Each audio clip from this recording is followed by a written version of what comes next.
Meu nome é Aline Daly, sou jornalista e produtora. Adoro viajar e descobrir novas histórias. Meu nome é Fábio, sou fotógrafo e jornalista. Faço escalada, canoagem e todo tipo de esporte outdoor. Meu nome é Rodrigo, sou fotógrafo e biólogo. A natureza é a minha vida. Somos uma equipe de TV viajando pelo Brasil em busca das imagens mais incríveis. Nosso objetivo é chegar aos pontos mais especiais do Brasil. Procuramos por cultura, fauna e flora pouco explorados. E a cada expedição conhecemos ainda mais o Brasil.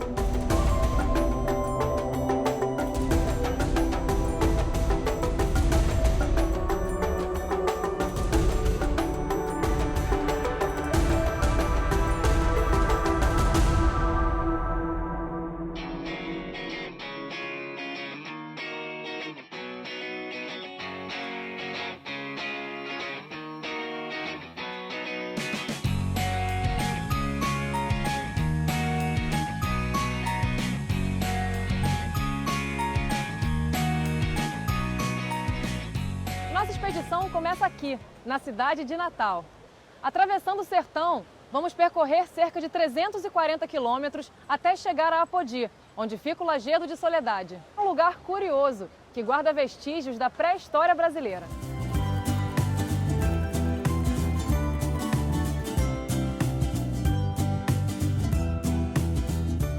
Além de pinturas, vamos conhecer as gravuras rupestres, entalhadas na rocha por homens que viveram na região há milhares de anos.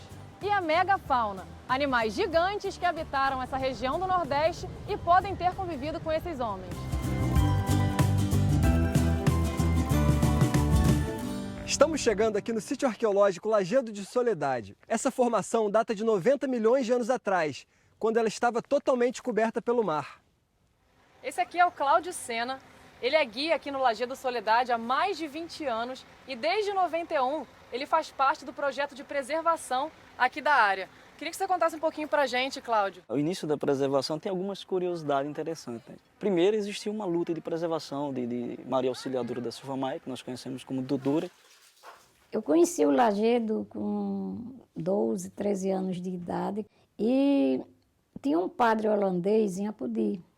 Padre Pedro, ele chegou em Apodi e ele começou a visitar as escolas e dizer que Apodi tinha uma beleza muito grande, que era um lajedo. E ele passava nas escolas e chamava os professores para trazer os alunos numa excursão para conhecer o que ele chamava de desenhos dos índios. E eu vim aqui e conheci o lajedo. Foi uma paixão à primeira vista. Cláudio, essa área aqui que a gente está é qual? Essa aqui é Araras, né? Porque o sítio arqueológico ele é dividido em 3 áreas: Arara, Urubu e Olho d'Água. Né? E cada área com suas particularidades. Essa área aqui, a principal é a ravina da Arara, que deu nome a essa área, que tem o desenho da Arara, e a ravina da Dodora, que são 2 ravinas que têm painéis muito bonitos. Né? O que é uma ravina?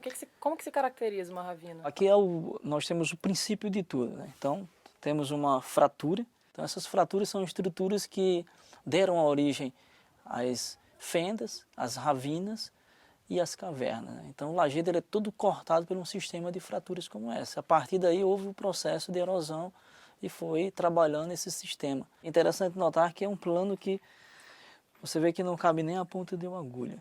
Mas a água foi infiltrando e foi esculpindo toda essa estrutura. Aqui nós temos uma fenda. A fenda é uma fratura que já evoluiu, ela se alargou, mas nas fendas você não tem vegetação. E são ambientes em que os animais não conseguem viver dentro, tirar todo o sustento dele. Servem de abrigo, então os morcegos se abrigam e à noite eles saem para caçar o alimento. Ela é mais estreitinha, como dá para a gente observar. A ravina é uma estrutura que se observa que ela é uma fenda que já sofreu um processo de erosão, ela alargou, deposita sedimento, material e há a possibilidade de crescer vegetação. Você observa aqui que tem uma vegetação, flores, né? Isso possibilita que os animais eles consigam sobreviver dentro dessas estruturas.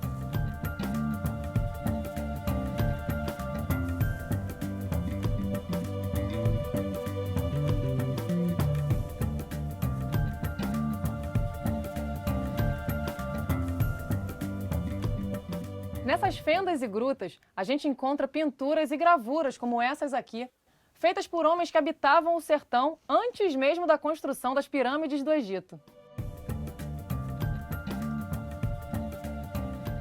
Entrando por esses labirintos, a gente encontra pinturas representando araras, papagaios, lagartos, entre outros animais, além de figuras geométricas.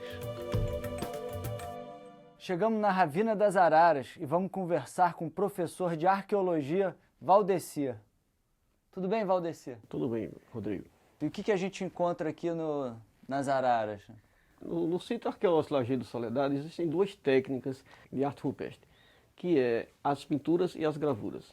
No caso específico aqui, da Ravina das Araras, nós temos as pinturas e existem também gravuras. Mas as pinturas que estão aqui representadas, na tonalidade vermelha, avermelhada, contém informações preciosas no sentido da fauna, principalmente pássaros, representações das araras, evidenciando um passado pré-histórico, com a ocupação de grupos humanos aqui, que representaram essa simbologia nesses painéis. No Nordeste brasileiro, existiram 3 classificações preliminares. Uma tradição chamada Nordeste, uma tradição chamada Agreste e uma chamada geométrica, vamos dizer assim, mais ampla, embora tenha várias outras. Quando nós falamos em tradição agreste, o Lajedo de Soledade hoje é uma referência. Mas é interessante que o termo tradição agreste vem da região agreste de Pernambuco, o Vale do Catimbau, onde primeiro se estudou essa arte. O geometrismo ele é específico da mente humana. Então qualquer painel que você pegar de arte rupestre vai estar presente lá esses pontos geométricos. A recorrência de retângulos, de paralelogramos, de pontos, de retas, certo? Isso é comum e específico a cada grupo. Nós temos aqui um círculo pontilhado. Não tem como a gente saber o que realmente ele estava querendo retratar. Então é muito arriscado a gente chegar e dizer, isso aqui é um sol, aquilo é uma lua. É no nosso entender, certo? Mas será que era mesmo para aqueles grupos? Certo? Então fica sempre a indagação. Aí você pega um desenho como esse, você pega um retângulo que é formado por quadrados dentro de quadrados formando um retângulo. Hoje é uma figura geométrica comum, que a gente aprende de cedo na escola, pelo menos as formas geométricas básicas, né? Mas você volta a 5.000 anos, 3.000 anos, o que o indivíduo sabia sobre geometria? Onde ele viu essa forma retangular? Para nós é apenas símbolos geométricos. Para eles tinha uma simbologia, um significado.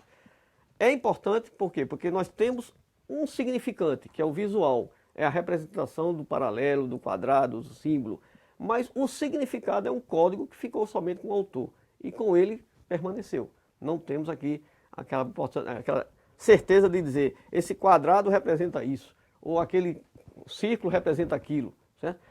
Agora, os motivos reconhecíveis, aqueles que qualquer ser humano reconhece, uma figura humana, a figura de um animal, certo? Ou a figura de um vegetal, isso é recorrente a todos os grupos e não deixa nenhuma dúvida. Há 11.000 anos já se constatava, no caso, a convivência de grupos humanos com animais da megafauna, porque foram encontrados ossos e foram encontrados vestígios da atividade humana. Se havia essa convivência há 11.000 anos, e também se já se percebeu que a megafauna foi extinta mais ou menos nesse intervalo de tempo, entre 10 e 12.000 anos atrás, é possível que tenha havido a convivência, com toda certeza.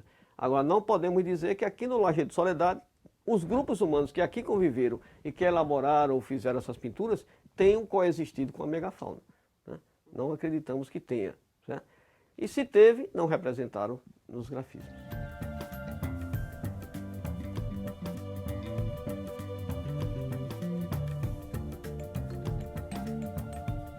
Olha aqui, tá vendo? Vem cá.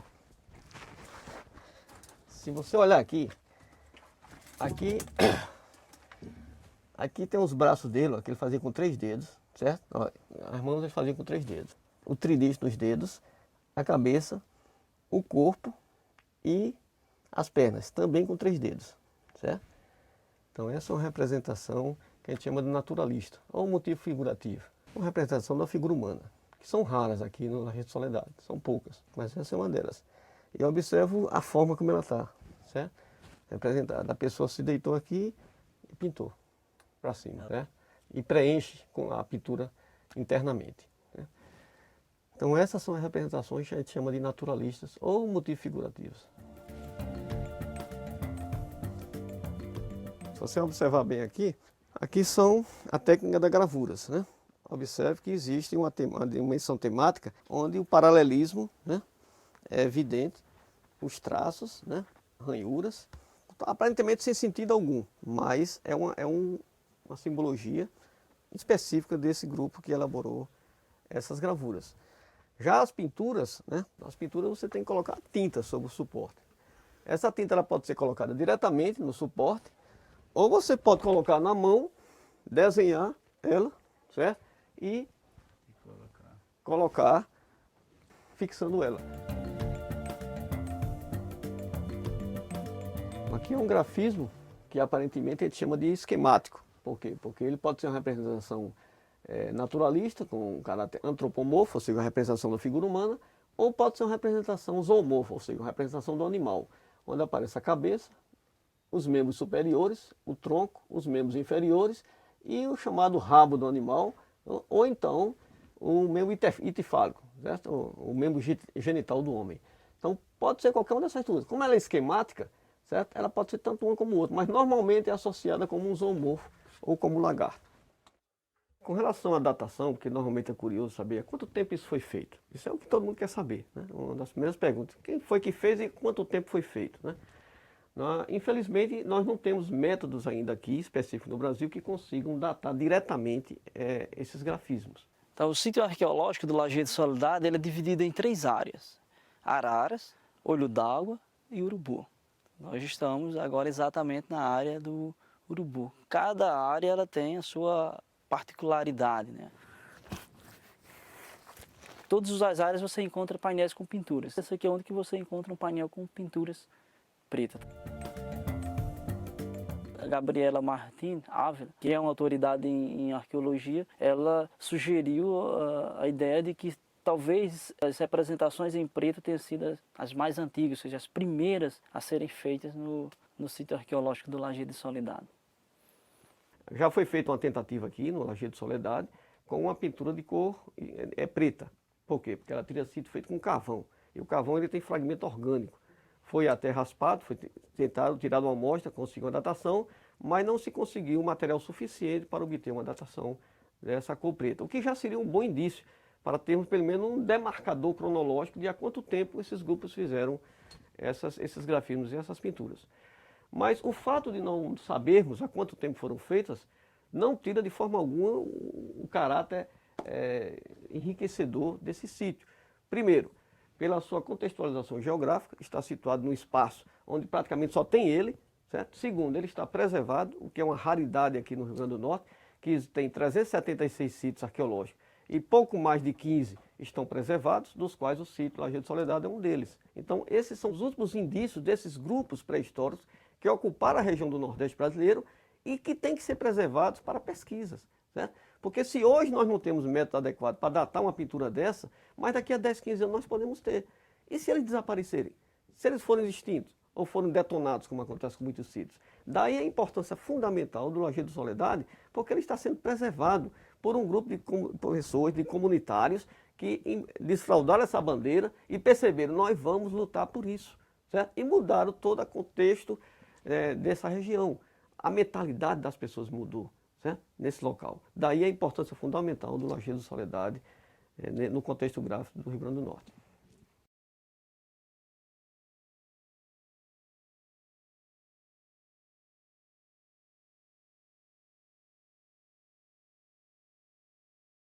Estamos na região de Apodi, a 355 quilômetros de Natal, Rio Grande do Norte. E nesse programa a gente está conhecendo o Lajeado de Soledade. O Lajeado de Soledade, como um lugar a ser estudado, eu acho que a gente deve tudo isso à doutora Maria Auxiliadora, que é uma grande entusiasta e foi, eu acho, que quem primeiro teve preocupação de preservar, de cuidar do lajedo. Todo esse cascalho que a gente vê aqui espalhado pelo chão, na verdade, é o resíduo da indústria do cal. Soledade, o distrito, era um lugar que as pessoas viviam de quebrar pedra para sobreviver, porque as caeiras eram aqui e toda a comunidade do entorno vivia disso. Quebrar sua pedrinha, levar para as caeiras, lá eles vendiam e queimavam, faziam cal e etc. Então todo mundo vivia disso. Então eu comecei em 78 a observar que as pinturas que o padre tinha mostrado estavam se aproximando muito, a ser destruída. E eu comecei a visitar as caeiras. Passava e dizia às pessoas, faça isso não, vocês estão quebrando as pedras, esse lajedo é tão bonito. E os donos das caeiras me botavam para correr. Então, toda vez que me ameaçava, eu corria para cá. Ficava escondida, literalmente escondida, e chorava muito. O que é que eu vou fazer, professorinha do Estado? Meu Deus, o que é que eu faço para salvar isso? Não são apenas vestígios da ocupação humana que a gente encontra por aqui. Lajedo tem ossos de animais gigantes já desaparecidos do planeta, conhecidos como animais da megafauna.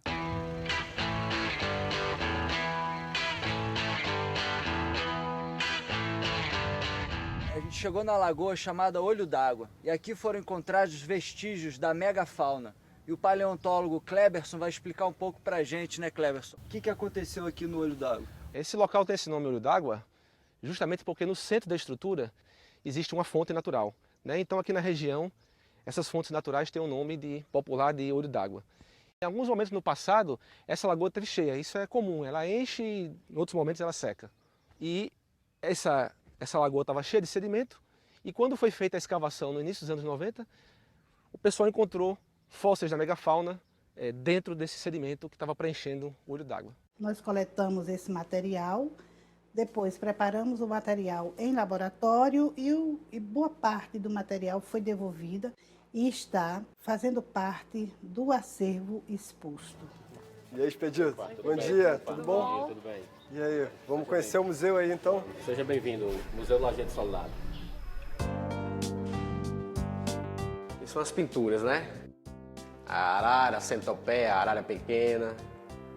Tem os carimbos de mão, vários carimbos de mão. E ela também leva o símbolo da gente, da fundação. FAUS, Fundação Amigos do Lajedo de Soledade.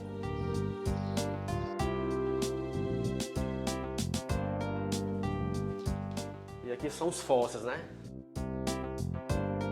Os animais que foram encontrados aqui da megafauna, eles são muito semelhantes aos animais que foram encontrados em outras regiões do Nordeste, né, de idade semelhante. Isso aqui é do período Pleistoceno, esses fósseis, tem em torno aí a média entre 40 mil a 10 mil anos. E os animais, você tem uma preguiça gigante, que é um dos mais comuns na região Nordeste nesse período. Você tem os mastodontes, que são elefantes pré-históricos. Você tem várias espécies diferentes de tatus gigantes, um urso extinto e tigre dente de sabres. Esses são talvez os mais comuns que ocorrem na região, inclusive aqui no Lajedo. Até bem pouco tempo, o Lajedo de Soledade figurava em nossos trabalhos como sendo a localidade com a maior associação faunística identificada aqui no Rio Grande do Norte. Na época, nós contávamos, eu acho, com 12 famílias de mamíferos fósseis ocorrendo lá. A existência de uma fauna, né, com animais tão grandes mostra pra gente que no passado o clima da região deveria ser bem diferente do atual. Talvez fosse semiárido, mas talvez mais úmido e mais frio do que é hoje. Essa é a ideia geral que nós temos, né, os trabalhos que têm sido feitos sobre a ecologia e a paleoclimatologia da região.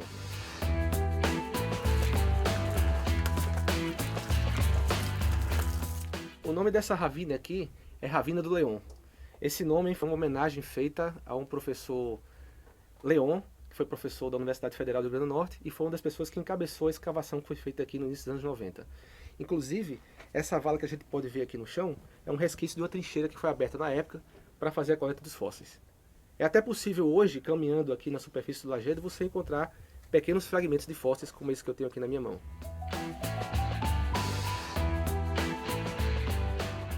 A ravina é uma formação do calcário de Jandaíra, é uma estrutura desenvolvida dentro do calcário, de uma datação muito antiga, no mínimo 65 milhões de anos. E essa megafauna, que é pleistocênica, deve estar distante de nós 10 mil anos. Como é que foi parar lá? Como é que esses ossos pararam lá? Esses animais viviam dentro da ravina? Não. Essas ravinas, elas permitem um acúmulo de sedimento. Então, possivelmente, quando chove, o material é trazido pela chuva, sedimento consolidado, e era depositado no passado aqui dentro. Então, possivelmente, os animais morreriam aqui, ao redor dessa ravina, e quando tinha uma chuva, esses restos, os esqueletos dos animais, os ossos articulados, eram transportados junto com o sedimento para o interior da ravina e depositados, né? E uma vez soterrados, eles ficam protegidos. Uma das condições principais para você ter fossilização, vamos dizer assim, um dos principais pré-requisitos é justamente o soterramento rápido desse material, e possivelmente isso acontecia aqui. A megafauna no Rio Grande do Norte, ela é considerada como do Pleistoceno superior. Viveu até por volta de 10 mil anos atrás, apesar de termos datação com indicação de 3, 4, 5 mil anos, né? Então, essa megafauna viveu muito mais próximo dos dias atuais do que a gente imaginava até bem pouco tempo. Uma grande transformação aconteceu por aqui a partir de 1991, quando geólogos e paleontólogos iniciaram um trabalho para delimitar os sítios de Lajedo. Em 88, a Petrobras já fazia umas incursões aqui por dentro do Lajedo e eles viram o Lajedo. Eles tinham uma foto aérea do Lajedo muito bonita e eles começaram a ver na segunda foto que estava havendo uma depredação no Lajedo. E eles ouviram falar que tinha uma pessoa em Apodi, uma professorinha que falava nesse Lajedo.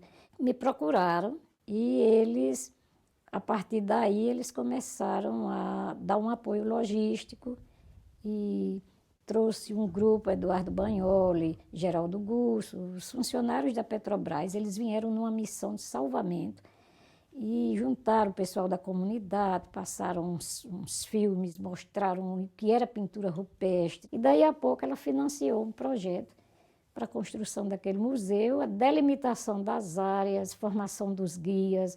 Aí começou todo o trabalho. O início de tudo foi um trabalho muito árduo. A gente, nos primeiros guias de trabalho de limpeza, de conscientização da população, e não foi fácil esse trabalho no início, porque a fonte de renda daqui é o calcário. A extração mineral ainda representa quase 90% dos recursos financeiros dessa comunidade. Então, através dessas palestras, passou para a comunidade o seguinte: olha, nós vamos preservar uma parte que tem as inscrições, que tem a história, e uma outra parte do calcário nós vamos deixar para a extração da comunidade. Então, a preservação e a extração elas vão andar juntas, sem necessidade de uma afetar a outra, né? A partir daí a comunidade aceitou a ideia de preservação, porque todo mundo sabe que a sobrevivência é uma questão fundamental. Aí eu comecei a ouvir falar em turismo, porque essa questão de ecologia, turismo, isso é uma coisa que veio mais de década de 80 para cá. E nosso turismo mais forte é o turismo pedagógico, no qual a gente tem um projeto elaborado para a gente fazer uma visita em 3 estados, para aumentar nosso fluxo de turistas.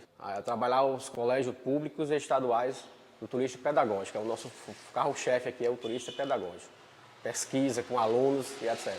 Quando você traz ele para uma aula prática, uma aula de campo prática, eles vivenciam de perto, parece assim que era uma coisa estranha para eles e passa a ser realidade quando ele constata pessoalmente. Eu tenho certeza que cada um tem muito a contar porque foi um aprendizado diferente.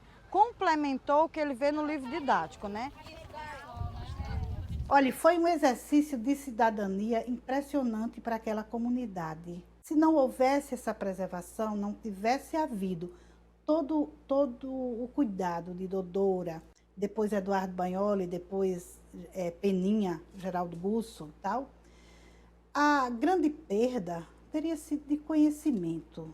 Eu acho que isso é um ganho que não se pode medir, o conhecimento de uma sociedade, porque você vê uma comunidade simples, mas é uma comunidade completamente envolvida com o Lajedo de Soledade. A gente foi hoje, aquele pessoal que brigou muito e discutia com nós, que era uma besteira, hoje é quem estão sendo beneficiados, tá entendendo? Hoje tem uns que já entendem, já, se a gente precisar, fala por nós. Gente da pedra, que brigava para tirar pedra em todo canto, né?